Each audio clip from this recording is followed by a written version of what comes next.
झणझणीत गावरान पद्धतीचा अंडा रस्सा. चला तर मग पाहूया रेसिपी.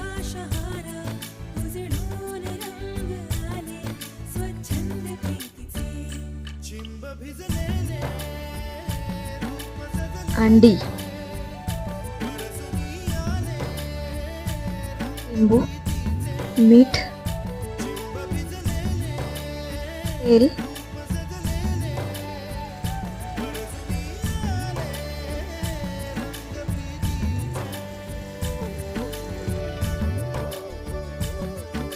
सुकं खोबरं,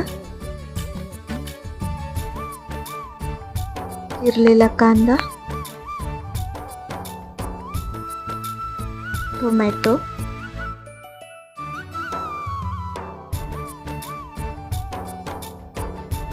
तेलामध्ये चांगले परतून घ्यायचे. एका कढईमध्ये तेल, जिरे, सगळं वाटण, सर्व वाटण तेल सुटेपर्यंत परतून घ्यावे.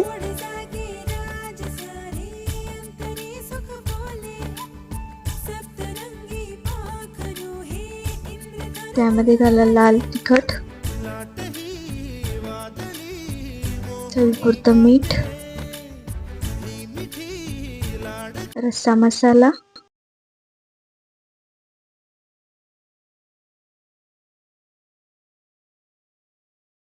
गरम पाणी,